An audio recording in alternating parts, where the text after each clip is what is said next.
include animal kills and carcasses. Viewer discretion is advised.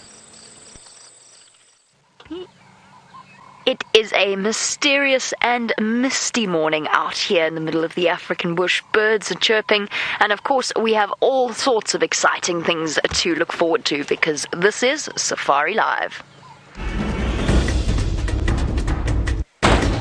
Ready.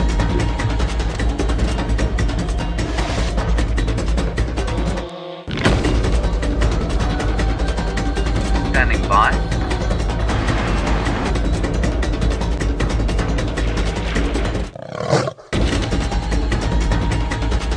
5, 4, 3, 2, 1.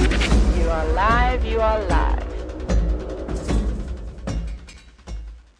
And a very good morning to all of you and welcome on our sunrise safari. And as I said, it is quite a dark and misty safari this morning.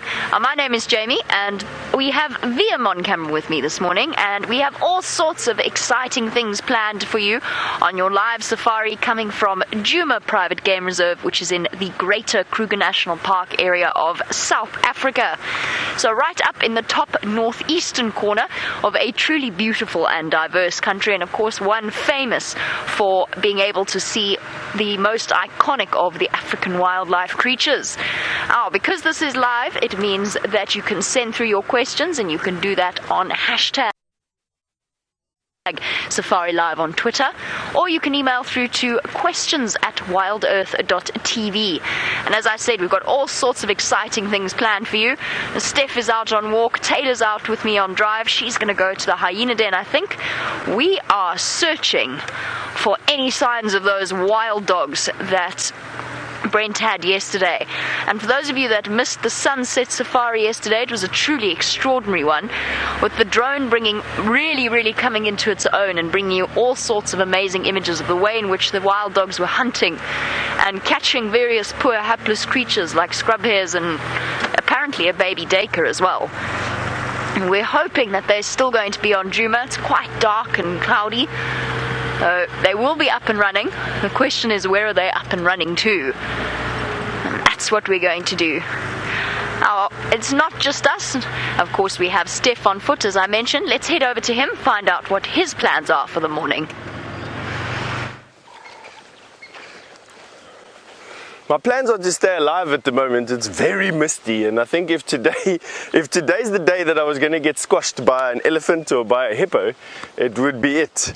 But nevertheless, good morning to everybody. It is a fantastic, misty, very dense, misty morning out here at Djuma Private Game Reserve. I'm Stephan, and you are absolutely on foot with me for the next 3 hours or so out here in the wilderness. What are our plans today? Quite simply, I want to head into the area where we left you off yesterday morning. So we left yesterday morning, just as a bit of a recollection, with this hanging question: why were all the vultures in that area? And I'm going to go straight back to that area today to just close the saga, I think. What we did end up finding, probably about 10 minutes after the show closed yesterday, was a buffalo leg about this big and a hyena that was eating it. So I think that there was two things that happened there. I think the wild dog killed something like a nyalo or a big impala. I think the vulture saw that and started to come down, and I think that a hyena that was in the area carrying a bone of this buffalo came to inspect what the vultures were coming down for, and that is what we found. And we found this leg. So no carcass, there was no carcass that we could see at least. The vultures all flew away, so they weren't interested in staying there at all. And then the hyena arrived with this buffalo bone. So initially I thought, oh, there's a buffalo kill somewhere around there, but there wasn't. I think it was just a set of circumstances that sort of led to this thing happening. But that's not going to change from the fact that I want to head out to that area. It's just so beautiful out there. Just lots of trees, thick bush. It's just very nice at the moment, and quite different from where we normally walk around on these bushwalks. Now, Chandra is going to reverse himself into the tree, so I think what we'll do is just walk around it and carry on here. Now, no rain yet, and this mist, although lovely, especially when the sun is going to start coming up, definitely is not the harbinger of rain. Unfortunately, this type of thing burns off and normally leaves the most achingly blue sky for us to have the rest of the day with. So we'll just see. Hold thumbs for us, everybody, that we do get some rain sometime soon. We need a lot more, in actual fact. You can start to see how the very lush quarantine, which is this area that we're in at the moment, is starting to wilt underneath the power of the sun. And I don't know if we are totally out of the drought just yet. We've had more rain than we had last year, but I don't think we're completely out of it just yet. Not at all. I'll just keep my eyes open over here. We've got a visibility probably where the sun is at the moment. I mean, I know vaguely where west is. It's over there. And so the sun is going to be coming up in that area there. But one person who is got a beautiful view of the sun, it's not just myself, is of course James in his tent, which faces more or less south and west. You're off to him. I don't really have a view of the sun on account of the fact that the sun is not out. Good morning. It's wonderful to have you here in the tent, where the mist is actually blowing from the eastern side of the tent through to the western side of the tent, which is a little bit odd. Now, we are as live, of course, as Stephan and Tayla and Jamie, so please talk to us, #SafariLive. It'd be lovely to hear from you. Ask us anything you'd like. If there's something specific you'd like to see under the microscope, well, feel free to tell us that, and we will do our best to find it outside, put it under the microscope, and show it to you. I must thank all of you, or many of you, who have come through with lots of wonderful comments about how to look after my tadpoles. I shall be applying those lessons today. I'm not going to show you anything in here right now because Tayla has the great spotted scavenger of Africa. We do have the great spotted scavenger. We've got an entire clan of them, which is so exciting, but they seem to now be disappearing off into the bushes. So before I even introduce myself, I think that we should just have a look at these hyenas before they decide to disappear. But this is a youngster. This is definitely a juvenile, perhaps from last year. And, well, not sticking around for too long, and off it goes. It's quite interesting. You wouldn't think that a hyena was very quick at moving and disappearing in the bushes, but you're about to see right before your eyes how fast and how quickly they disappear. So good morning again. My name is Tayla McCurdy, and on camera with me is Brian, and the thumb He's on leave. He's on holiday. The thumb is on holiday. He deserves a break too. Let's see if we can catch up with these hyena. They've actually gone straight into this block. I wonder if it's not going to be best for us to turn around and go back on pangolin track.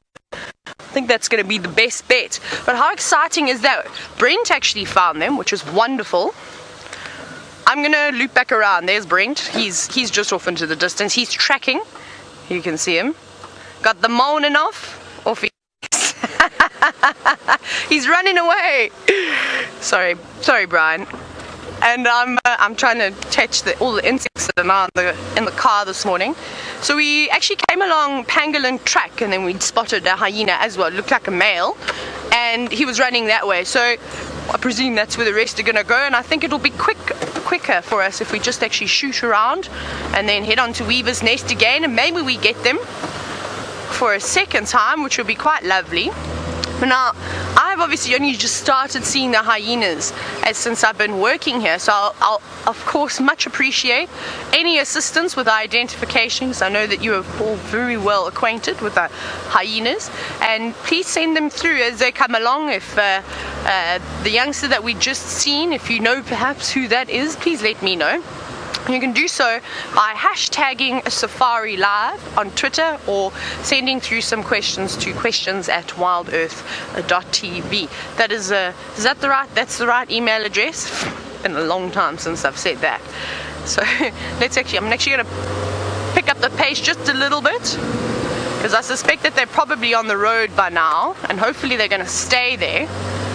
At least the nice thing about hyenas is that they do enjoy moving around on our pathways, the ones that we've created, so that's nice. Alright, we're not far away.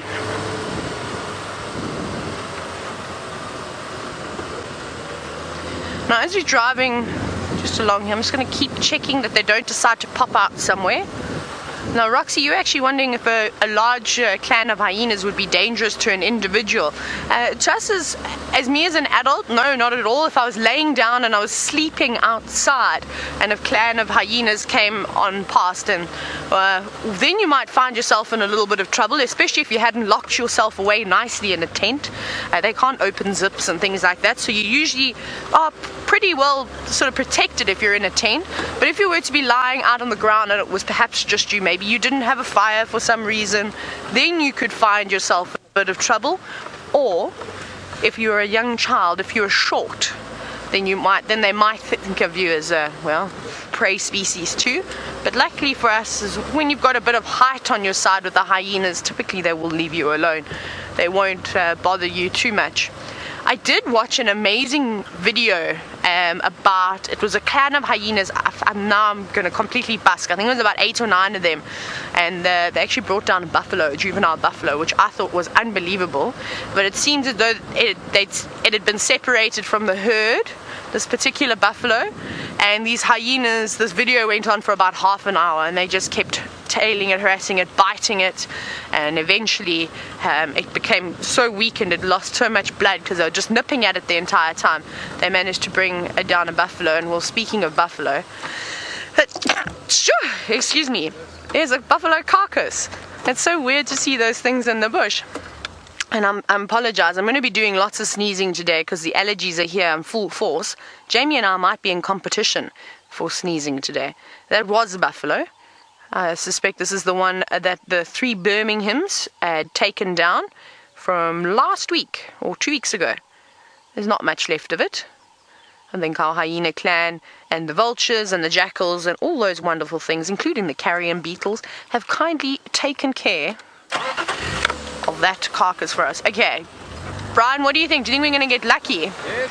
Okay, let's carry on. I'm just checking on the ground see if they've crossed. I do see some hyena tracks here, but I think it's from them moving up and down earlier.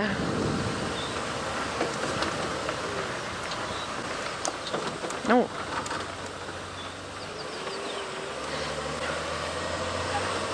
Okay. That's quite interesting. So thank you, Crystal. Chris was just feeding through some information into my ear. Crystal, you've said that young hyena that we'd seen is a male by the name of Ari, I think you said, and he was born in January 2016. Wow, so he's just over a year. Very nice. Hang on, what's moving in here? Who are you? Or did I imagine that?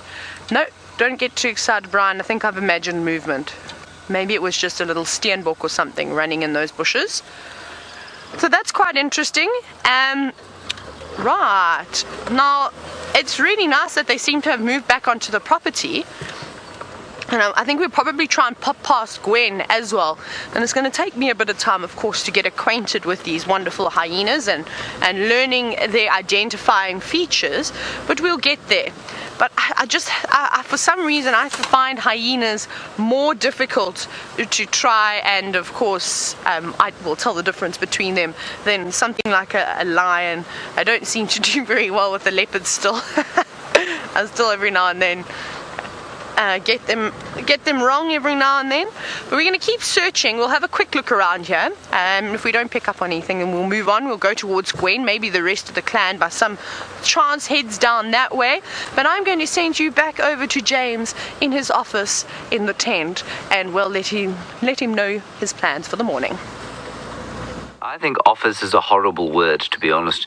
I don't feel like I'm in an office at all. I'm in a sort of a... I nearly said pleasure dome, but I think that's definitely the wrong term to use. Okay, so what we have is the rover, and of course it's every person's joy to be able to drive a rover with them, well, using the joystick that I'm using now. We're going to move through the grass towards the pan. Isn't that quite a nice picture? Yes, Kirsten, we might get dewdrops on the lens, but that is the sacrifice we will have to make. You see, I get shouted at all day long, everyone. Everybody has to throw in their 3 cents worth on how life is. Plenty of free advice if you live in the Djuma camp. Everyone is a tadpole expert. A caterpillar raising expert, and now apparently a drone driving expert, at least a rover driving expert. That's where we'll leave him there for now. You can see all the little terrapins there down in the water and the very misty morning that we're having. Right, I've been doing some hyena research back here. You can see I have my very large book on my, that's because I can read, on my lap. And I've also found the creator and cause of a sort of great deal of injury on my leg of late.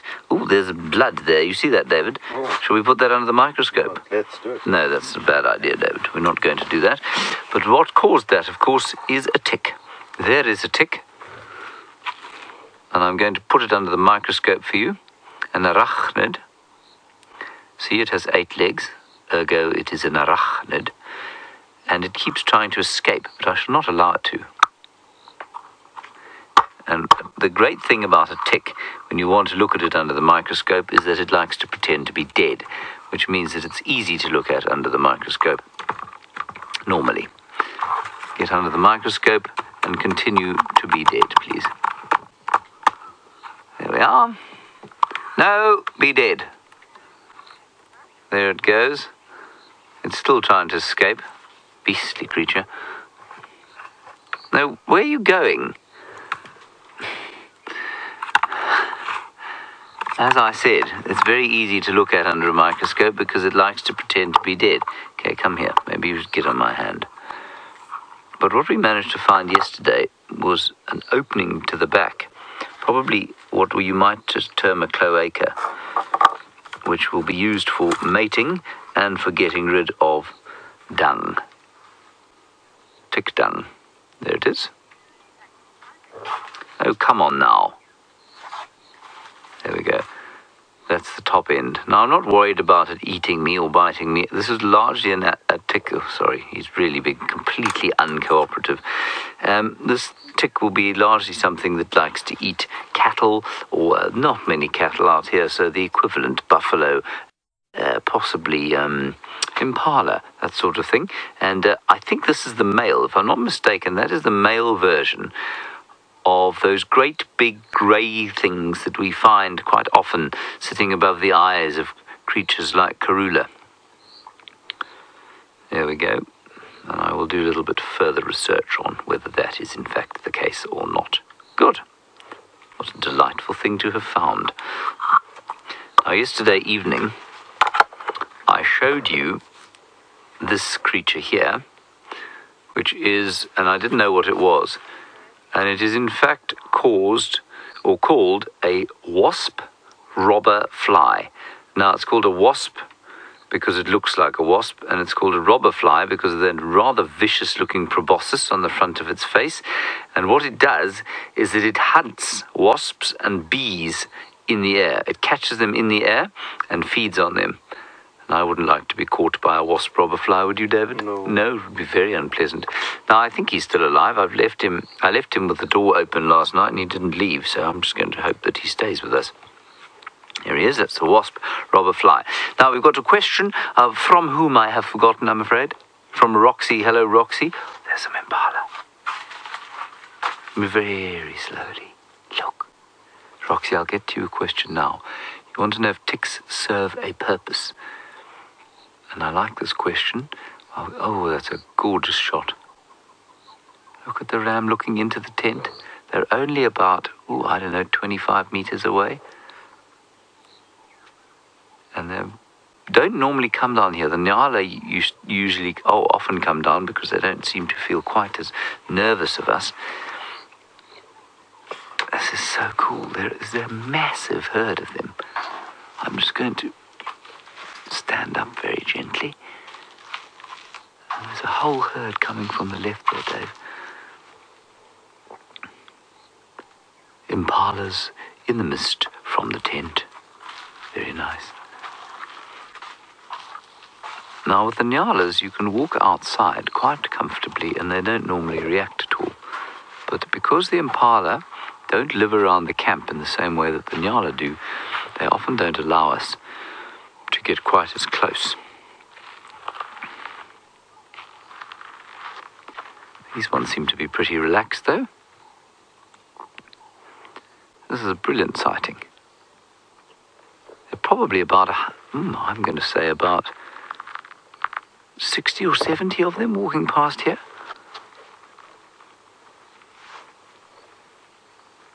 Fantastic sighting. Good. Well, that's wonderful. Now, Roxy, you're wondering about ticks and whether they have a purpose. I like to answer this question slightly differently, and it's a question...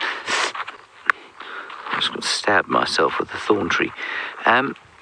It's a question that is kind of framed... It's how we learned things at school, that every creature out here has got some kind of purpose in the wilderness. And yes, I suppose to a certain extent it does, but for me it's the other way around. It's what kind of purpose can the wilderness give the creature? In other words, what aspect of the wilderness is a creature able to use? And in the tick's case, well, it's a parasite. It's able to drink blood. Nothing else drinks blood, and so they will drink blood, and they've occupied a niche. That's a favorite word of mine. They occupy a niche that nothing else occupies. They're able to jump onto animals, drink their blood, jump off, breed, lay eggs, and then perpetuate that life cycle. So they don't necessarily have a purpose. I suppose you might say that their purpose is to keep numbers of animals down, to push the genetic disposition of animals to be resistant to parasites up through their constant parasitism. But that's not so much a purpose, because it implies, of course, some kind of design out here. And, well, look, whether you're of a religious bent or not of a religious bent, I think it makes more sense to look at it here in terms of niches and how animals fit into those niches, rather than as a sort of top-down puzzle, if you like, that's been put together. And that's how I look at it anyway. So that's what ticks do. I suppose you could say that they keep population numbers down, they drive genetic resistance up, but of course there wouldn't be a need for genetic resistance for parasites without the presence of ticks in the first place. So that's quite a difficult one, but there is lots of them for them to eat though. Right, we're going to leave these impala. Jamie apparently would like to give you an update, and I'm going to move back into my niche, which is the tent. And we are racing. We do indeed want to give you an update. Would you like to hear the update? The update was we drove all the way down Hyena Road, started making our way towards something else that Brent found and called in. Shall I make the gorillas in the mist joke? There we go. There's bushwalk. We drove down Hyena Road only to get called by Aubrey to say that the wild dogs are just popped out on Hyena Road. So that's the joys of wild dogs. They do all sorts of unexpected things, like a pop-up by chance where we don't expect, well, we sort of did expect them there. Sorry, hello. They just popped out. Bye-bye. Stef urging us.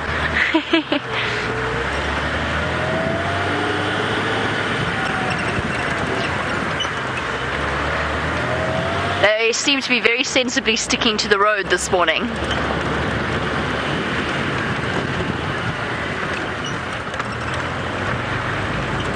And Dee, you want to know if anybody ever checked on that wild dog carcass. Dee, I know that James did yesterday morning, and it was still there, and the lions were still in this vicinity.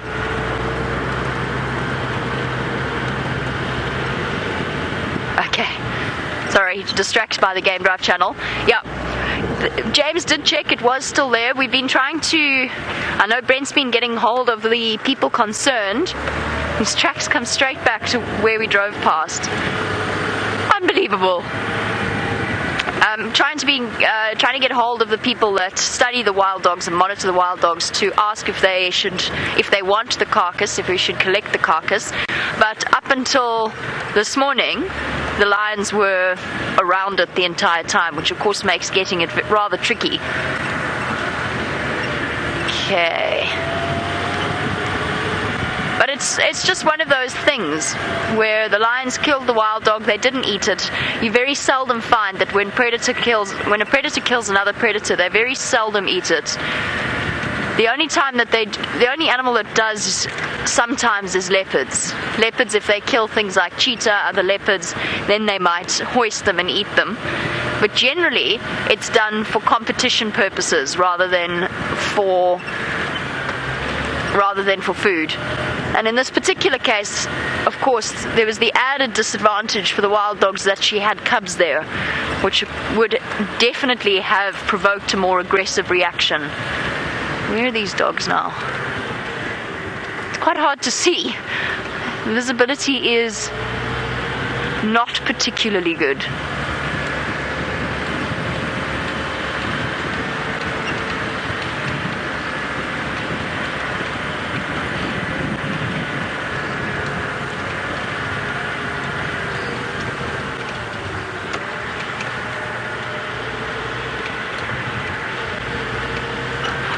It sounds as though, in a very exciting turn of affairs, that Tayla has gone towards Brent's surprise. Let's go and see what she's got.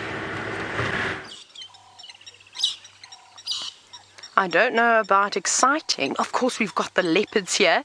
However, before I even get into the leopards, there is a crocodile in Twin Dams. And this crocodile seems to be moving around to the areas that the leopard is moving to. So we've got to be careful. You can see the bubbles in the water there. Now, of course, Karula, who you've just seen, has moved away. I don't think they are suspecting it, but there's young Hosana and Xongile playing very dangerously on this bank. So we better keep a close eye on them, because I don't know if they've ever encountered a crocodile before, and I don't think that they're quite aware of the dangers of water. And this is something that they'll obviously have to learn. You can hear the birds. They're all alarming. The water thickness. They're alarming at the leopards. But I'm also certain that they've probably seen the crocodile too. Now, careful, guys. There's Hosana crossing the dam wall very elegantly. And I hope that he doesn't decide to go and play in the water, because today would not be the day to play in the water. And this again was found by the magnificent Brent. He's just driving in all the right places today, and he mentioned to me that it is a big crocodile too. It's not a small one. There we go. I wonder if they've seen it. The crocodile's just popped its head out. Can you see? Sorry, before it's just gone under. And he's watching them. Here he is, you can see. He's definitely watching these leopards. But they seem to be moving away now. Come on, guys, get away from this water's edge. Wow. There we go. That seems to be a safer spot. Except, well, thankfully, Hosana has decided to give Mom a groom and show her a little bit of affection. But Xongile seems to be wandering closer and closer towards the edge. She's very intrigued by all of these water thicknesses. There we go. Good girl. Come away from there. And she's looking more and more like her mom every day. Now, there's quite a few vehicles that have joined us. You'll hear a bit of vehicle noise in the background. But isn't this so exciting? My goodness. Hello, guys. And Hosana actually keeps looking back at the water, so I wonder if he hasn't spotted this crocodile. Maybe he's been a bit more vigilant than, well, sort of the credit that I'm giving him this morning. But how's that? Lovely. Hello, Mom. Oh, that's lovely that he's giving her a good groom. It's always nice when you see them giving it back to each other, because... Oh, Karula's grooming him. Sorry, I'm half asleep here, obviously. There's the crocodile. Ah, there's the crocodile. Now, it doesn't look very big here. Sorry, I had that the other way around. Goodness, Hosana's got big. And it's not a small crocodile either. I wonder if it's not the same one from the Chitwa Dam. I mean, it's quite possible that he could have very easily walked that distance overnight. It's not impossible. And especially with there being so much water around, they don't need much water to hide in. So even those pans that the Hosana and Xongile absolutely love to play around in, that would be a good enough amount of water to stay hidden.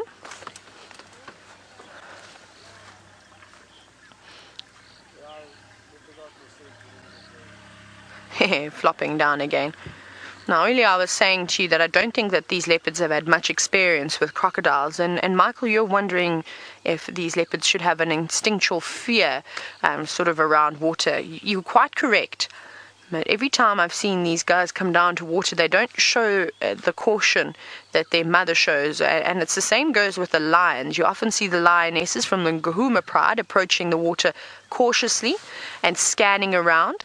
Whereas these two little ones, and the same goes for the Ngahuma cubs, they sort of just dart down. And I think that's the problem when these cubs are this age. And when they're living with mom, they sort of feel invincible. Oh, do you have a little bit of a limp? You'll be all right. And it's really only once they see the crocodile in action will they really get a fear for the crocodiles again. But you'll see mom will keep watching. He's not interested in the water anymore. He's obviously scratching himself. And I believe that he'd had a limp the other day too. Oh, he's probably just jarred himself, but he's a strong boy. He'll be fine. Hello, girl. Well, at least my heart rate is now going down, that they're not hanging around the watering hole. Thank goodness, because that is a big surprise to see that crocodile. We're going to do a bit of repositioning now, but we're going to stick with the royal family, of course. We're going to go back across now to Jamie, who's managed to find the wild dogs. What an exciting morning this is from Tayla with the return of the royal family and now our wild dogs right in the middle of the road that I drove down 10 minutes ago, Via? Yeah, we'll go with 10 minutes ago. They must have just popped out. So they are just starting their morning, having a little bit of a lazy lion, which is unusual for wild dogs. But I think on this cool and misty morning, they're not the desire to get moving is not as urgent because it's not as hot, or it's not going to be as hot. Oh, did you get your tail? Yes. This is one of the most wonderful moments to spend with wild dogs, when they start to wake up and you get all of the squeals and the greeting ceremonies that occur. Oh, big yawns. And pups all resting in the middle of the road. Hello, gorgeous. It is such a pleasure to properly see wild dogs again. It feels like forever. And I haven't seen this pack properly since last year, I think. It must have been since last year's puppies were still small. And all of a sudden they vanished off when it was time for them to start denning again. To actually see them properly is a true joy. I've been missing them. Last year we had so many incredible sightings with the Investic pack. There's the one with the collar that's being monitored so that the people researching them and monitoring them can keep track of the movements of these dogs. So that's why that wild dog has a collar. And for our new viewers, these dogs are critically endangered. So to see any wild dog is a truly special thing indeed. They're probably around 500, probably less than 500 in South Africa. And most of them are based in the area that we're in now, which is in the Greater Kruger National Park area. And the number sort of just sits under 200, sometimes a bit more, sometimes a bit less. But of course they've got such a high mortality rate that any living member of the species is to be treasured. That is very, very special. Little nips and playful bites. Now, George, you want to know, when did this pack arrive in this area? George, I think they've been moving around for several years now. So they've been moving around the Manuletti. They den in the Manuletti, or at least I think they den in the Manuletti. That's what we heard about last year. So they move around quite a bit, all the way sort of towards Aupen and then back south towards us. Aupen is the rest camp and a gate in the Kruger part of this reserve. So they've been moving around for a few years. It's only recently, though, that we've started seeing them properly again. Only in the last week or so, actually, that we started seeing the Investic pack properly and had a chance to see how much their cubs, oh goodness, their pups have grown. Look at this one. Gentle, playful bites. A wild dog of all of the animals out here is a truly altruistic creature. The pups are treated like gold. They're treasured. They get to eat first, and if they go up to an adult and beg, even an adult that's hardly had anything to eat, the adult will turn around and regurgitate. You're looking at the royal family, or you were looking at the royal family with Tayla. Stealth predators. Wild dogs are not... Well, I suppose in a way they are stealth predators just because they move so incredibly fast. But they don't work on ambush tactics. They run. And once these dogs get going, luckily Brent is out on tracking team, and I'm sure he's very excited to come and help us keep up. Now, they course through the bush, and they're very, very effective hunters. Kyle, you want to... Good morning. Hello, girl. I want to get properly acquainted now with the members of this pack. Kyle, you want to know if the fog this morning will help the wild dogs hunting. I don't think it's going to make too much of a difference, just because the style is, but their hunting style is slightly different. Might muffle the sound a little bit, so perhaps that might help. And of course it is cooler, which means that they can keep going and run for longer. But generally weather like this is positive for ambush predators, big cats. And there we go. Just like that. On some wordless command, time to go. Stretching out their limbs and getting ready for the manic race that is to follow.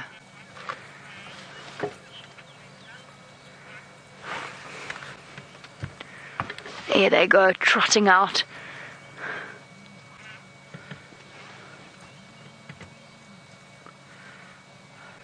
Oh, they're beautiful. The incredible splashes of colour that give them the name Painted Wolf. And they are essentially the equivalent of our wolf. Now, they've spent the evening here. They are strictly diurnal predators. And Rolf, the dog. Welcome to our sunrise safari. You want to know if they have a guard when they sleep at night. They are always alert. They'll always curl up together with safety in numbers. They'll curl themselves up. But none of them will stay, as far as I know, none of them will stay awake, properly awake, to keep guard during the night. They have to take their chances and rely on the fact that, like all animals out here, they might give the appearance of being deeply asleep, but their ears are always listening, constantly on alert for a potential lion attack. Here we go. Yay, they're going south. That's what I wanted. Here comes the fun part. Now it's a game of try to keep up with them.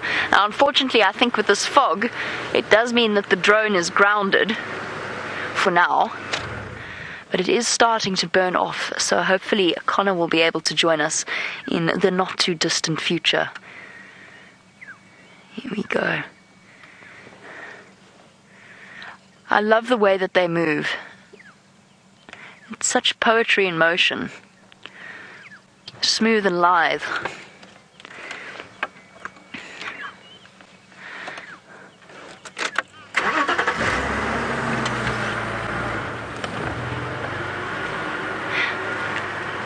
For our new viewers, a wild dog pack is led by a pair of alphas, an alpha female and an alpha male. And they will be the pair that breeds. Sometimes you get a, hello little one. Look at the way they're all coming to stop and sniff. Sorry. The alpha male and alpha female will breed. Sometimes a beta female also has pups, although the survival rate for her puppies is much, much lower. Marianne wants to know what happens if the alphas of a pack die. It does happen. In that case, there will be a transition, and a second alpha will step up and take the place of the previous one. Of course, what you would prefer to happen is to prevent inbreeding, so you'd rather have an unrelated male or an unrelated female stepping up to take that position. And the only recorded cases of aggression between wild dogs have been in establishing packs, and where the females and the males are sort of battling to establish that alpha position. And even then, it's not a particularly violent experience, and it often happens without any kind of actual physical confrontation. So an alpha doesn't necessarily come in from outside. It'll usually be... And wild dogs quite thin, but they're always thin. They are proper long-distance athletes. But yes, the alphas will be replaced from within the pack. And then with dispersal packs, of course, wild dogs often disperse in all male or all female groups. They then will try and meet up with another dispersal pack, and from there they will establish their own alpha system. You can see those shining white teeth. Slow start this morning for our wild dogs, which is wonderful because it means they're not disappearing just yet.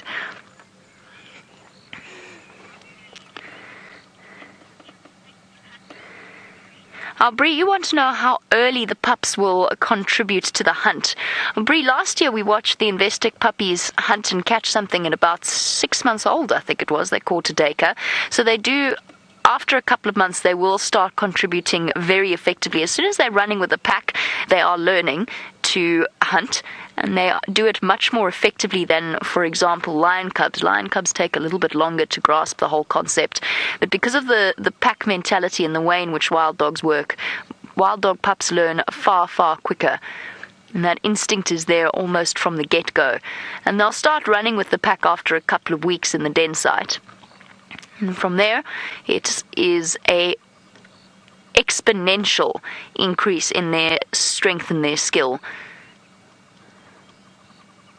Something over there obviously smells utterly fascinating. All right. Which way are we going, doggies? Dogs to the south.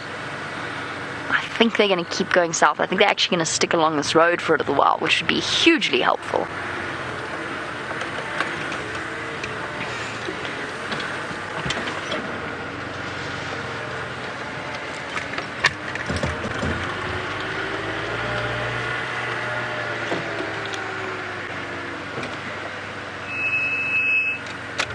Dogs scattered everywhere.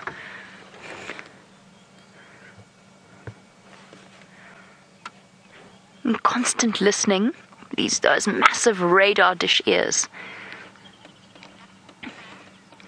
Now, Miss Sky, talking about the alpha structure of the wild dogs, you want to know if, in their altruistic way, other wild dogs will protect the alphas.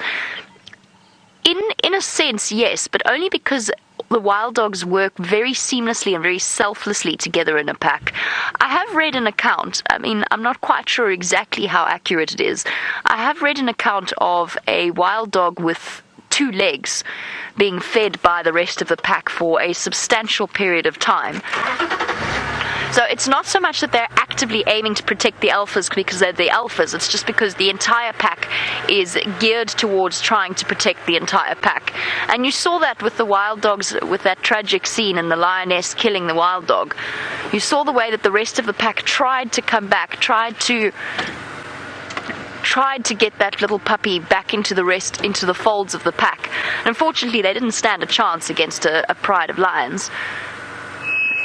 And they had absolutely no success, but they were running up and jumping, trying to intimidate the lioness, desperately risking their own lives to try and rescue that puppy. So yes, dogs will combine to protect each other, but it's not necessarily geared towards just protecting the alpha. What we could see as these wild dogs head further south is we could actually potentially see interaction between these wild dogs and the hyenas that Tayla was with earlier. I'm not sure where those hyenas are now, but there is a distinctive possibility that could occur. There's often encounters between wild dogs and hyenas. The wild dogs are heading straight towards Stef. Let's go and see what he's up to. He's apparently looking at a tree. I'm looking at a tree and we are in the way of those wild dogs. I hope that they come in this direction. But we thought that we'd celebrate this tree with you. Now you know that I have quite a fondness for very large trees here at Djuma, and I go out of my way to walk in all the undiscovered places over here. Well, discovered, but yet by me undiscovered. And in order to find these big trees, and when we find them, I like to show you them. And this is possibly the widest, oldest tamboti tree that I've ever found at Djuma. This one right here. There's one that's taller than this, close to Philemon's Dip cut line. That's very close to where we stay. This one here is probably about 3 or 4 miles from where we stay, and definitely is in terms of width, I think, and just look at all this extra growth on it. Definitely one of the oldest, if not the oldest and largest in terms of volume, tamboti tree that I've ever seen, especially here at Djuma. Now what immediately struck me was the fact that these buttresses have become so prominent. Usually trees with these prominent buttresses, these extensions out here, are very, very old. You know a tree has gotten old when it has this. And they use that as a way of increasing the surface area of the actual trunk and to create these points of strength. The taller the tree gets, the bigger the tree gets, the more wind resistance it puts up. And I mean, if you've seen those wind turbines with those blades, you'll know that the wind has got some pretty powerful it's got pretty powerful force when you put up any sort of resistance, and the tree needs these very strong buttressed or a buttress stem going into the roots to give it the ability to withstand a storm. Now, roots with shallow root systems, or trees with shallow root systems, like marula trees for instance, quite often get blown over here in storms. Jackalberries are the same, fever trees are the same, but yet these tamboti trees just sort of last and last and last. And another tree that does the same thing is the balanites, or the torchwood tree. And we've got a massive torchwood tree here that has also got these buttresses on them. And it's just nice to show you these things because you don't really spend much time doing it. This is the torchwood tree, well known for its fruit that everything, man and beast, love. And this is a very old one as well, and here you can see the much better developed buttresses that this particular tree has, and that's because these trees get taller than the tamboti trees. So these trees easily get another 30 feet or so taller than the tamboti trees, and therefore offer a much bigger or much more leverage when the wind blows on it. Therefore the tree itself has evolved these much bigger and much more well developed buttresses. Isn't that cool? It's nice. This is an endangered tree. It doesn't really occur much out of the range of the Kruger National Park, and so we protect this tree wherever we find it. They do get harvested. Quite often you'll find squares cut out of the bark of this tree. The bark itself contains some saponins in it, and you can make a nice foamy wash that people wash themselves. You feel quite refreshed and rejuvenated after that. I'm hoping to show you some of that wash one of these days when I find one that has got some bark to offer. But also it creates a mixture that you can drink as an emetic, so that induces vomiting. So when people are feeling sick and they need to get whatever's in their tummy out, this would be one of the barks that they use to induce vomiting. Torchwood tree, one of my favorites. Right, why don't we send you over to Tayla with those leopard.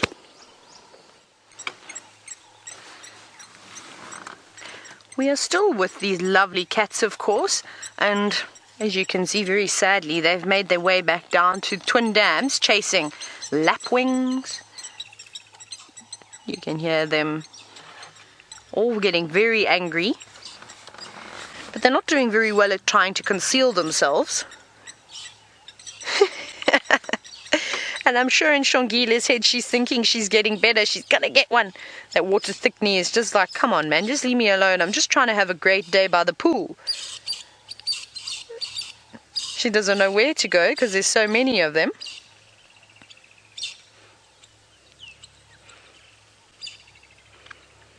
But very unhappy, those birds, of course. And you can see they're not particularly frightened by these cats. They know that they're there. They're shouting. Everybody else knows that there's leopards at this dam, including the crocodile. But they're just going to keep chasing them around. And I think it's just that sort of cat and mouse behavior. And especially at a young age, these little ones are so excited to see anything move. And it would be quite exciting if Hosana or Xongile managed to, of course, grasp one in between their paws. It would be very good for them. Now careful, because you're just going to chase them all the way across to the other side of the dam, and I think that this is going to continue. The leopards are just going to tail after the birds. The birds are just going to fly to the other side of the dam. And well, if this carries on, it could be quite an entertaining day for these two cats.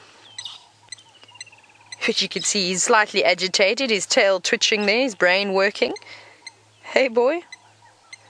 I don't know where Karula's gone. I think she's obviously gone off on a hunt somewhere now. I lost her. I didn't even see where she disappeared. But we'll stay with these guys, and then maybe we'll try and find Karula a little bit. I think maybe Aubrey's actually following Karula.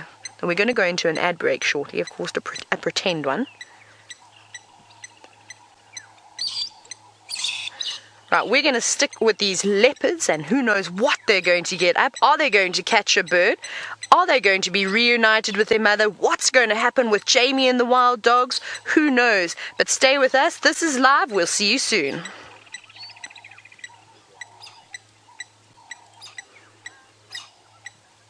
Yeah, we're back again. And I did another one. Now look at Xongile, she's so funny, and that's actually a good little crevice that she's hiding in.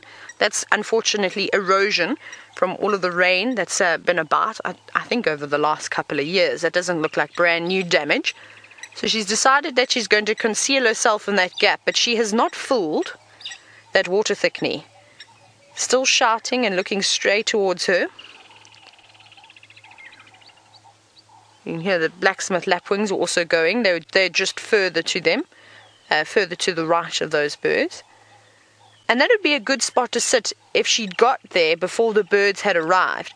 Then I think if she'd popped her tail down and put her head down in that crevice too, she'd almost be invisible. Because from afar, you actually don't see her very well.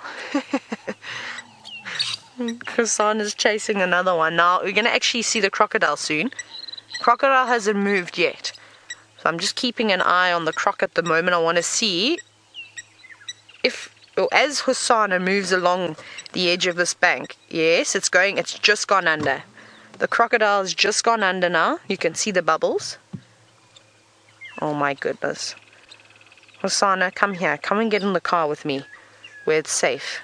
And I'm obviously joking. I don't want Hosana in the vehicle with me, but I'd prefer him sitting next to me and on my lap and clawing away at me than rather being eaten by a crocodile. But thankfully he's not hanging around in one spot for too long. And I think that's going to give him the advantage, because if the crocodile were to start moving too quickly, it's obviously going to create a wake, he's going to create bubbles, and that will give the presence away to these leopards. So everything that crocodile does has got to be slow, and it's got to be steady. And of course that doesn't happen quickly.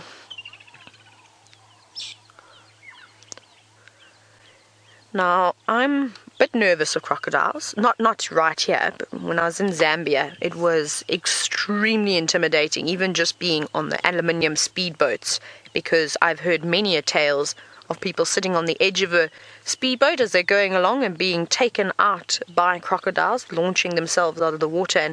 And Bethany, you were actually wondering how far will a crocodile come out of the water in order to try and capture its prey. Now, it depends. Remember we watched with James, and James will probably be able to tell you more about his experience that he had in Kenya, but we watched the crocodiles just sitting and waiting at the edge of the water because the animals were migrating. There was no need to chase after anything. All the zebra, all the wildebeest were coming straight towards them. So they just sit and lie and wait at the edge of the water. And then if they have a failed attempt, they sink back down again and they wait for the commotion to settle. And of course the animals are dying to either cross the river or are thirsty, so they come down. However, in Zambia, I watched a crocodile run across a shallow bank, chasing after some waterbuck that were standing in the shallows. They'd come down to drink, and in the winter months in Zambia, is that there's no water anywhere else. They're the only water that you see, ending out of the winter months, coming into the summer before we get the rains. And it was, of course, everything comes straight down to the water. And it was interesting. These waterbuck were maybe ankle deep. Well, I'd suppose ankle deep for us as humans. And this crocodile, massive crocodile, must have been about 5 meters, launched itself out of the deeper water onto the bank and then tried to run after them. But it was a failed attempt, of course. But it probably ran a good couple of feet which was quite incredible. We're going to come back into an ad, or from an ad break shortly, but we've still got about 30 seconds or so. But isn't that beautiful? Look how these birds have like forgotten that she's sitting there. That's very silly. I'm just going to sit quietly for a moment.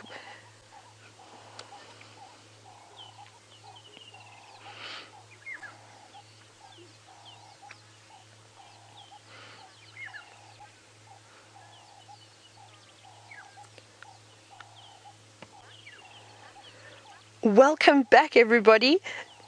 It's incredible what we've been sitting here waiting for young Xongile to plot her next move, and it seems as though the birds have forgotten that she's sitting a mere feet away from them. Jamie's still chasing after the wild dogs. I think she's trying to find them again.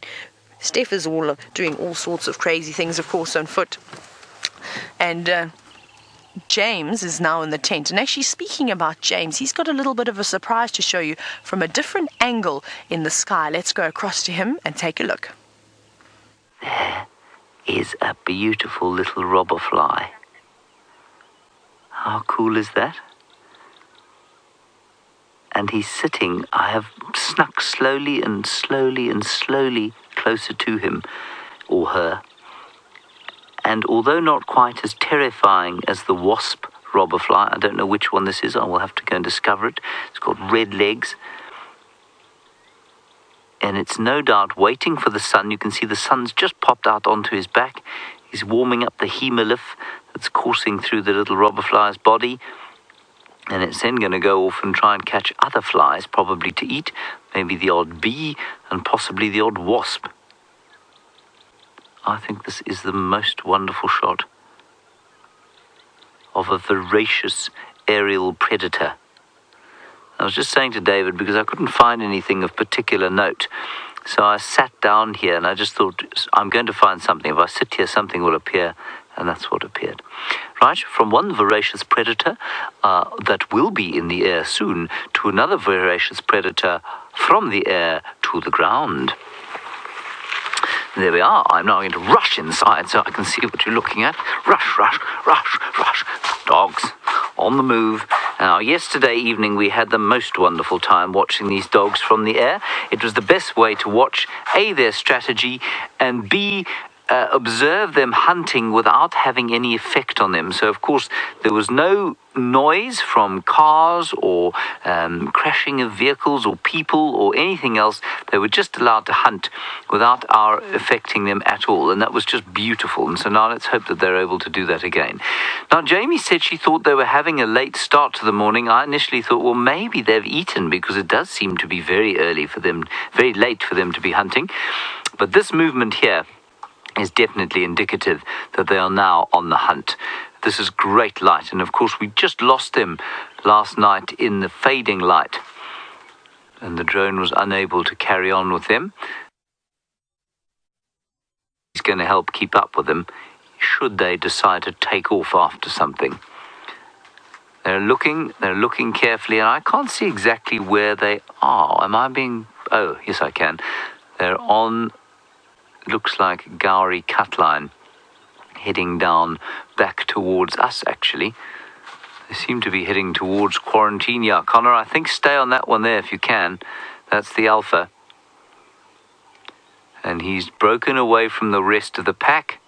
There's the other one. There's the adults in front. So Jamie and Brent are now with the youngsters. Those are the adults moving in front now. One moves forward, others stop and listen. One moves forward, others stop and listen.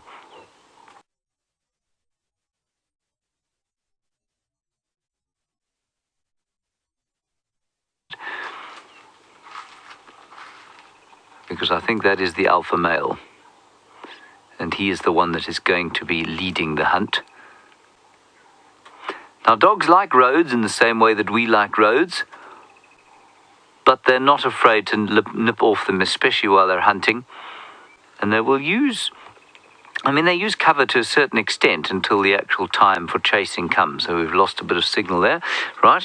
Isn't this exciting? And the light just beautiful. I think it's going to be perfect for an excellent wild dog hunt. Right, Jamie's on the ground with the dogs now. this is why the drone comes in so incredibly useful. I cannot believe how much I have missed seeing these wild dogs. It's such a pleasure to see them again. I'd even forgotten how much I enjoy the smell of wild dogs. They are such stinky creatures, but in a nice way. They have a very, very pungent odor. It's one of my favorite smells, even though I wouldn't describe it as pleasant. It's still absolutely one of my favorite smells in the bush. You can see the wild dogs. What's that? Stopping to have a rest in the shade, stopping to groom each other. I think the adults have gone off hunting. I'm not quite sure because it's hard to keep track, which is why the drone comes in so phenomenally useful. We've got what looks like most of the puppies here resting, and the rest of the dogs, the adults, I saw racing off sort of to the east of where we are. So they're obviously on the way to find food, and the pups waiting patiently. Can see not bothered at all resting in the sand. Tails wagging. Yep, time to wait for the adults to do all the work. We're going to sit here and relax and enjoy ourselves. And as soon as the adults do catch something, one of them will come back and fetch the puppies, or else the puppies will hear the sound of the kill and start racing towards it. And it's a very, very distinctive sound, that excited yipping. We can almost guarantee, the way that things have gone recently, we can almost guarantee that the wild dogs will make a kill in the next half an hour or so. There's one, I didn't realize how far south they'd gone. I just saw one trotting back in the distance there. There it is. Here he's coming racing out now. There comes another one. There they come. Which way are you going? They're going towards the dam now. It's the one with the collar. He's racing off towards the dam. Brent's gonna stick with the puppies. We're gonna follow the hunting adults. Oh, excited. Exciting. It's okay, you go first. After you. Off you go. Oh, here we go. We're all going. We're all going. The little ones. Right next to us. Oh, it's beautiful. Just look at the incredibly athletic movement. White tails wagging. Excitement. Come on, straggler. Off you go. Oh, the shadows from the drone are going to be absolutely incredible.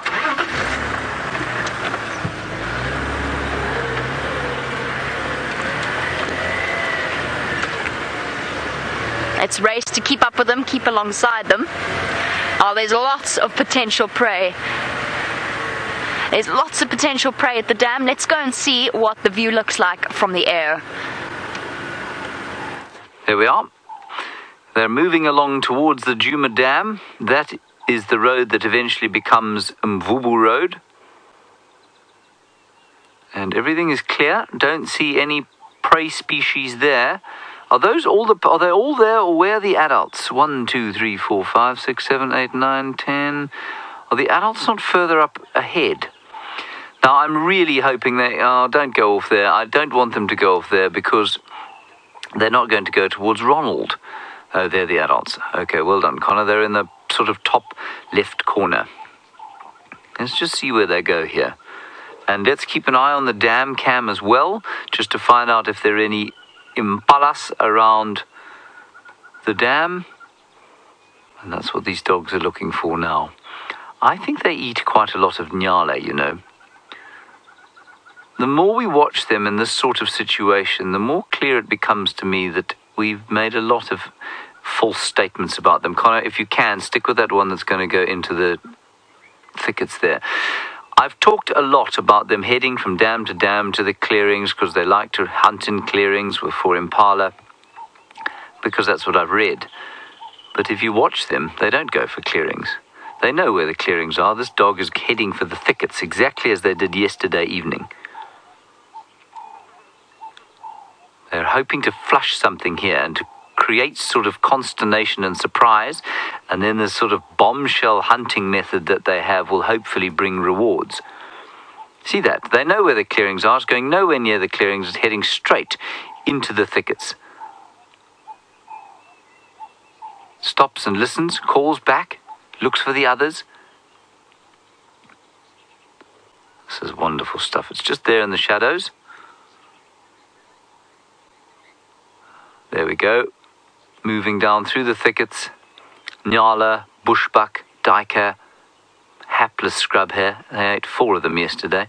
Very nasty if you happen to be a scrub hare. And I don't know if Jamie said this, she may well have. It was a small duiker and 4 scrub hares that they ate yesterday evening. I can't exactly see what's going on there. Connor, you're doing a fantastic job. It's not easy. There we go. Just clearing up a little bit there.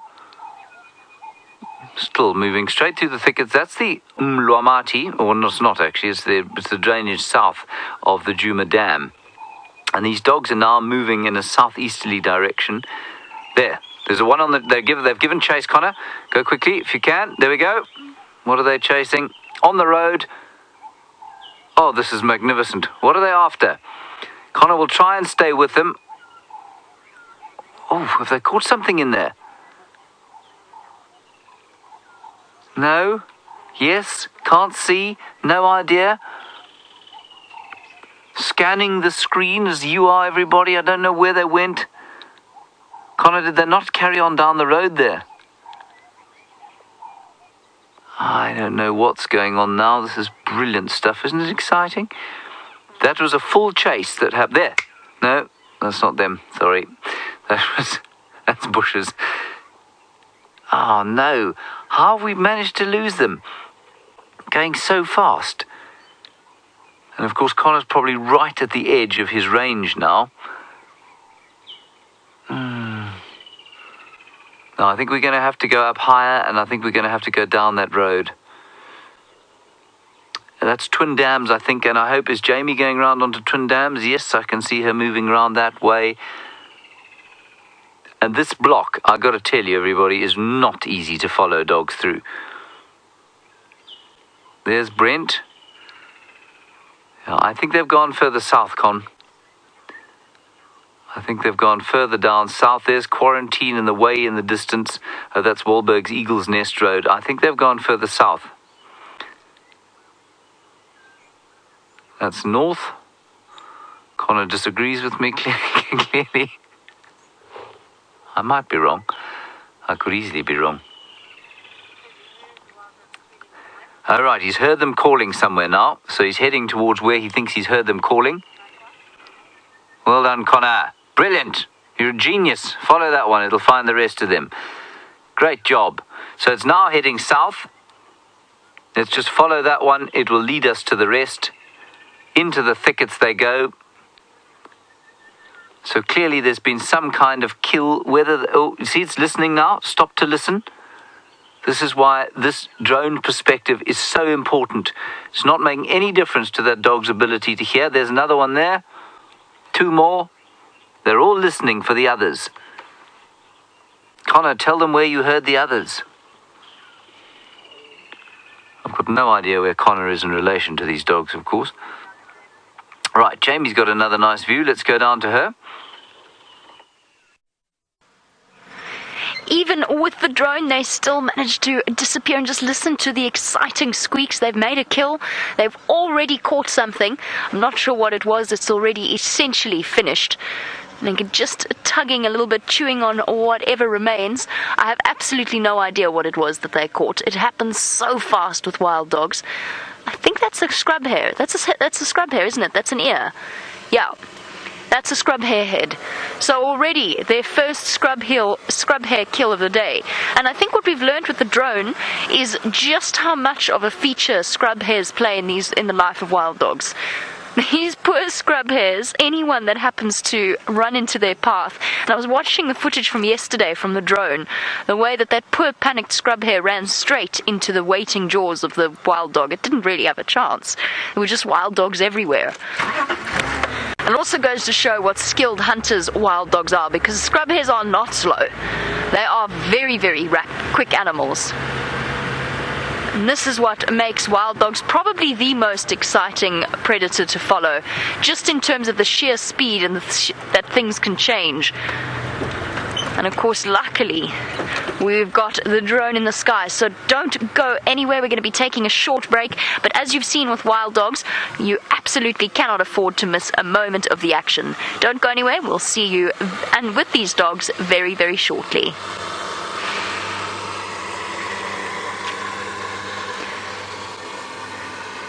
These two, this group, I think they're trying to beg their way out of whatever that wild dog's got and doesn't want to give it to them. Oh! Any confrontation is very, very gentle. Even fighting over food doesn't really happen. They follow along behind and try and beg their way into getting a meal. This one is most definitely not sacrificing whatever that is. A leg? Maybe it wasn't a scrub hare. That doesn't look like a scrub hare. That's a hoof. It's a duiker hoof. But that ear didn't look like a duiker ear. Maybe they caught two things. I'll have to go back and double check on the footage afterwards. It's amazing, the speed with which they zoom through here. And we just missed it. Finishing off ravenously. Nothing eats as fast as a wild dog does. Not even our big cats gorging themselves. Can I have some? Please? Please, can I have some? Please? Please? Now, we've already seen the first kill of the day. Buttercup, you want to know how many times during a day will a wild dog eat? Well, that's what we're trying to work out and trying to calculate just from watching with the drone. It's giving us an unparalleled view into the efficiency of these hunters. So they don't hunt right in the middle of the heat of the day. They'll stop and they'll rest in the shade. But most of their hunts happen in the early morning and early late afternoon. Yesterday afternoon, Brent had 5 confirmed kills. We've already had potentially at least one, probably 2, because I still think that was a scrub hare ear. So if you calculate that in 3 hours, that is at least 10 kills per day. Sometimes small, sometimes slightly larger. It'll depend on the size of what they've killed, and of course it depends on the size of the wild dog pack. Because this one got lucky. It's munching away on the leg, crunching through what it has, but the rest of them probably didn't really get all that much. There's just so many mouths to feed, which is why they need to behave in the way that they do. They've made a sacrifice with very fast metabolism, giving them high energy and plenty of stamina, but it means that they have to eat constantly in order to sustain themselves. You tired now? Or is that yummy? See? All gone. Just like that. Now, wild dogs are not the most... Let me try and rephrase this. I was going to say efficient of eaters. We'll listen to them squeaking. I don't mean efficient of... I just mean that they gulp their food down and then continue on. And they often leave quite a lot in the way of scraps. And we saw that with that sighting with Karula and the wild dogs.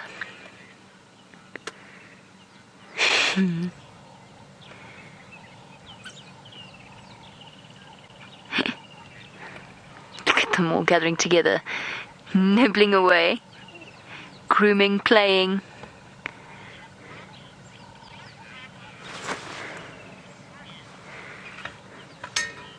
Wendy, you want to know if wild dog fur is soft or if it is wiry. Wendy, it's quite coarse. It's quite coarse fur, and in fact you'll find that nothing out here is really all that smooth. The only places you'll find that the fur is quite soft, kind of like those of you with dogs or cats at home. You know how the fur just behind the ears, the soft velvety fur just behind the ears is quite soft, and in the armpits and around the sort of the belly area. But even their bellies aren't that soft. So it is very, very coarse. Very few creatures out here have soft, silky, flowing fur. It's not all that helpful, it's not all that useful to have. It's going to be constantly tangled up by burrs and grass seeds and all sorts of things.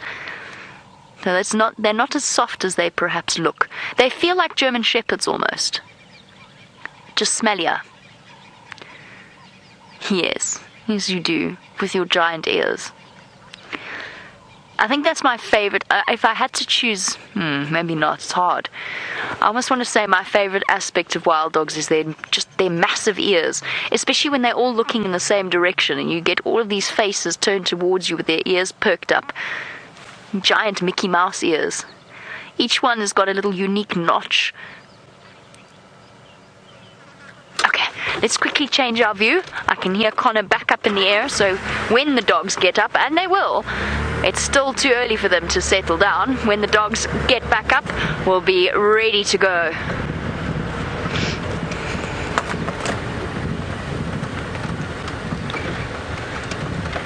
There we go.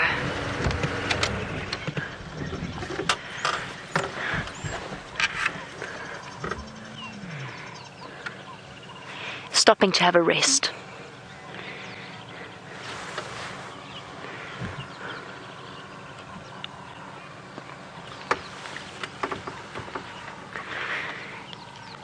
And welcome back to all of you. We took a short break, but earlier on we've been watching these wild dogs both from the ground and from the air as they race through the bush this morning.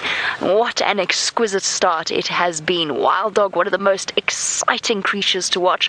And of course, Tayla also having the magnificent royal family. Now, they've just taken a break. They've been frantically running through the bush and they have caught what I first thought was a scrub hare, but then I saw that it was actually a small antelope. They were busy chewing away on an antelope leg, and I suspect they might even have made 2 kills, which means that now time to rest in the shade. Oh, that is a very good idea. I didn't even think about that. James is out setting up Ronald the Rover to have a look at his new friends. Let's go and see what he's up to. Ronald is not far from those dogs. I wish I could give you some sort of perspective. Maybe, is the drone up? I don't know if the drone is up. Ooh, the drone is up.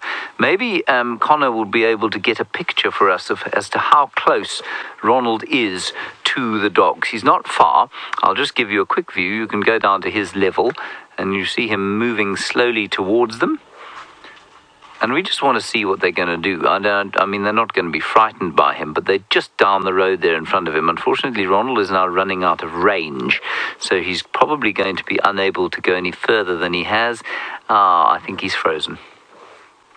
Sorry, Alex. I think I've driven him out of range. That's a bit of a pity. Anyway, maybe he'll come back in and maybe the dogs will go past him. Excellent stuff. I think that was a duiker that was killed. And a duiker, of course, has an enormous ear, so maybe that's what that was. Let's go straight up to the air. There we are. There is the pan. Ronald should be quite a long way further south of where Connor is looking now, towards the junction of the next road to the south of that. So there is the pan where Ronald normally sets up, waiting.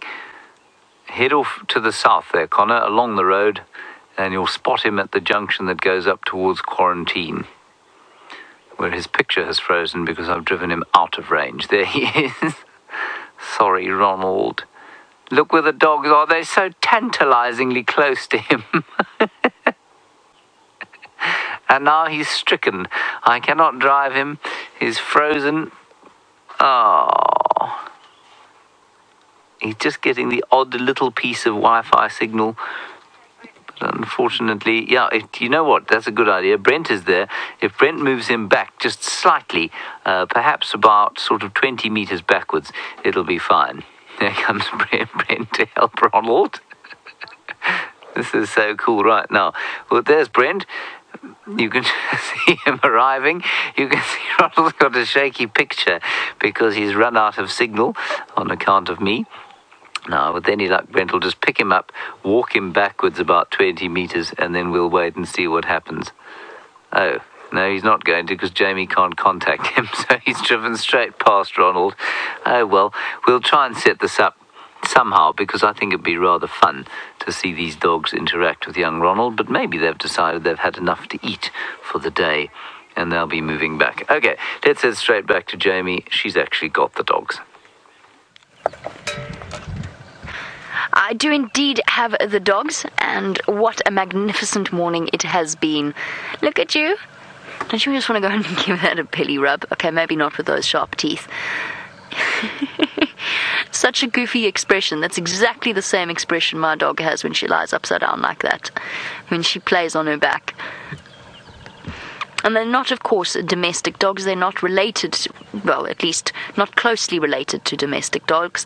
A lot of people think that wild dogs, because of the name, particularly because of the name, a lot of people are under the impression that wild dogs are basically just a species of feral dogs that have become wild. Oh, deep alarm call bark. What was that? What's there? They're all startled. I don't quite know why. I think false alarm. Everybody's settled down again. And we've been we heard that deep alarm call when the lioness came in. It's a totally different sound to any of the other sounds that the wild dogs make. It's a bark. Almost like an Nyala or a kudu alarm call. And it's completely unique. You don't hear them make that sound unless they've got a fright, unless there's the potential of an encounter with a large predator. They've obviously relaxed again. Somebody's having a jolly good cleaned ear. You don't have any cotton buds out here in the bush, so your friend will have to do it for you. Flopped down. Totally comfortable. 1, 2, 3, 4, 5, 6, 7, 8, 9, 10, 11, 12, 13. That's right, isn't it? That's all of them. I think Brent said there were 14, now 13. Here's the dog with a collar. There's also, where's that male with the half tail? Somewhere around here. I'm still just reacquainting myself with the different members of this pack again. It's been so long since we last saw them, or at least I last saw them.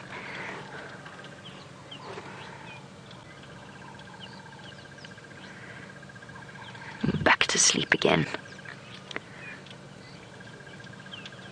I think that our dogs are going to spend a little bit of time resting up and recovering from their frenetic chase. So while they do that, let's go across for an update from Stef. I just cannot believe how many rabbits or hares these wild dogs are killing. It's almost like they're singling out the hares at the moment in this place. Isn't it just absolutely incredible? That must have been very, very exciting to watch, to be quite honest. I've managed to find you another giant out here. It seems like that's the only thing that I'm adding value to today, is giving you some giants. This is a buffalo thorn.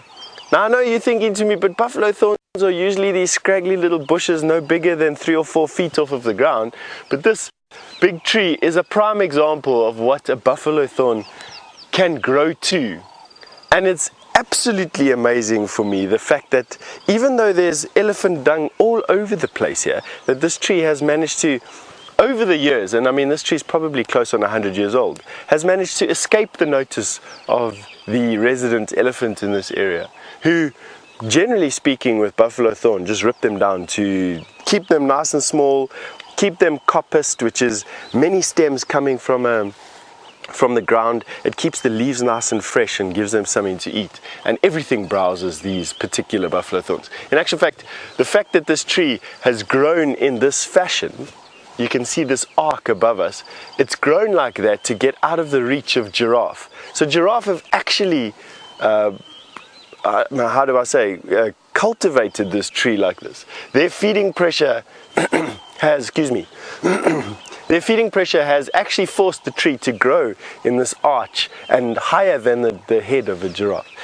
Isn't that wonderful? Now I know of only 2 trees here at Djuma that are approaching this size. This one is slightly thicker in the stem than the other one. The other one is a little bit taller, I think. I'm getting the feeling. And on completely opposite ends of the reserve. They're not occurring in the same place. So wonderful being here, you know. This is where we were aiming for yesterday, is this area that we're standing in the middle of right now. And it's an area that we very infrequently come to, mainly because it's quite far. We walked a good hour to get here today from the camp, and we didn't really do that many segments on the way here. So it was just a lot of marching on the road to get here. Now we're in this block. It's a huge block of bush with no roads going through it. Probably wander around here for the next couple of days without really getting to a road or to a corner. And for me, this is one of the most botanically diverse areas of Djuma. the fact is that I think that there's a lot of rock underneath the soil here. You from time to time get these rocky outcroppings coming out here. There's also these funny little streamlets, these funny little drainage lines. And as you come into these drainage lines and out of these drainage lines, you get different plants. And of course, that adds to the richness and the variety. And what I'm hoping is to show you some more plants like this massive buffalo thorn behind us. And also, some rare ones that we don't get to see that often. That's what my plan is, at least anyway. We'll see how it goes. It's an area with a lot of elephant activity, usually in the dry season, mainly because of the woody species of plants that we find here. And perhaps even we will find ourselves some elephant in here. So Lucy, you've asked me if I could go and check the sausage tree to see if there's any pods. Lucy, I'll do that with the greatest of pleasure. We're just not going to be able to do it today though, Lucy. You're going to have to watch the show either this afternoon, or no, not this afternoon, it's a closed rehearsal, either tomorrow morning or the rest of the week, and we'll see if we can get out to that sausage pod to show you. From where I am now to the sausage pod is probably a good another hour's walk. We're right on the opposite side of the reserve.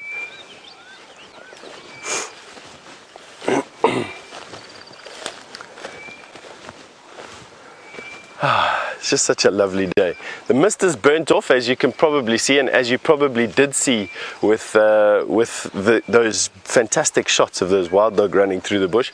The mist is burnt off, and as expected, hasn't left behind a single cloud. Now, on a day like this, where the temperature is already probably in the 80s, we definitely can expect some cloud build-up in the afternoon. So what I'm hoping for, holding thumbs, that today is a blisteringly hot day, and we have some cloud development that happens through the course of the day, which will then cool it down significantly this afternoon. Now, this here is a plant that we see. Oh, hello. What was that? Gee whiz. That. One of my sore-backed mantids was hunting this particular Solana. No, don't go anywhere, buddy. I want to put you back. Come back, come back. So this plant that I want to show you is one that we don't really see often, and this is a poison apple. There we go. Come back here. This is a poison apple. This is the poison apples of Solanum panduriforme, and this is its green fruit. That there is enough to make you very sick, potentially even kill you. But what's interesting is that the toxin that's inside this particular fruit is the same toxin that you find in the green sprouts on top of potatoes. So the potatoes that you have in your vegetable basket, you leave them for long enough, they're going to get a little green sprout. If you eat that green sprout, you can make yourself very sick. You can even kill yourself. And the same toxin that's in a green potato in your grocery basket is the one that grows in this fruit here. Isn't that amazing? All right.